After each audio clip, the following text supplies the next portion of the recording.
నారాయణ చెప్పారు. ఇచ్చిన మాటకు కట్టుబడి సామాజిక పెన్షన్లను ప్రతి నెల 1వ తేదీన 99% పూర్తి చేస్తున్నామని మంత్రి చెప్పారు.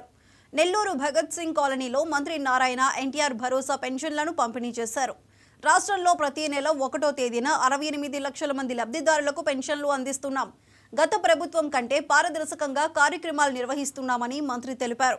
రాష్ట్రం లోటు బడ్జెట్లో ఉన్న సీఎం చంద్రబాబు పట్టుదలతో వాటిని అధిగమించి హామీలు నెరవేరుస్తున్నారని మంత్రి చెప్పారు.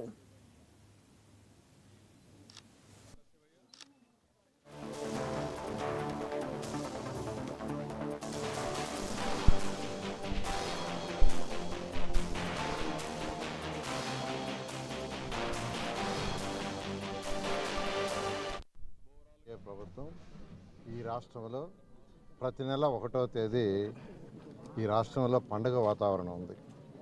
దాదాపు 68 లక్షల మంది పేదలు, నిరుపేదలు ఎవరైతే ఉన్నారో, వృద్ధులు, వికలాంగులు, వాళ్ళందరికీ పండుగ వాతావరణంగా జరుగుతుంది. ఎందుకంటే ముఖ్యమంత్రి గారు ఒకటే చెప్పారు, 1వ తేదీ మీరు 99.9% పెన్షన్స్ ఇవ్వాలా. తెల్లవారుజాము 6కే పెట్టినారు. అయితే అధికారులు ఇబ్బంది పడుతున్నారని మొన్న 7 నుంచి ఇవ్వన్నారు, 7 గంటల నుంచి.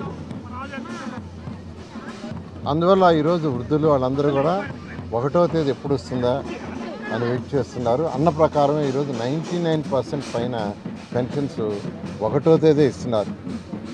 అదే జగన్మోహన్ రెడ్డి మొన్న ఎలక్షన్స్కి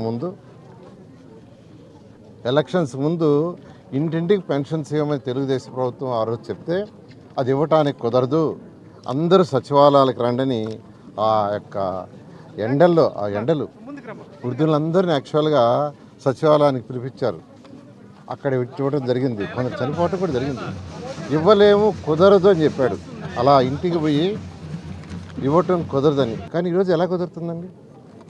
ఈరోజు ముఖ్యమంత్రి నారా చంద్రబాబు నాయుడు గారు వారికి ఉన్న అపార అనుభవంతో ఎందుకు కుదరదని, ఎలా చేయాలనేది ఒక దిశానిర్దేశం ఇచ్చారు. ఈరోజు చక్కగా ఒక్క రోజులో 99.9% ఇచ్చేస్తున్నారు. ఇది ఒక అనుభవం ఉన్న నాయకుడికి, అనుభవం లేని నాయకుడికి ఉన్న వ్యత్యాసం. నిన్న బడ్జెట్ పెట్టారు. బడ్జెట్లో ఎక్కువ ప్రాధాన్యత ఎవరికి ఇచ్చారు? ఎస్సీలు, ఎస్టీలు, బీసీలు. గత ప్రభుత్వం మాది పేదల ప్రభుత్వం, పేదలకు అని చెప్తున్నది మాటలు చెప్తుంది.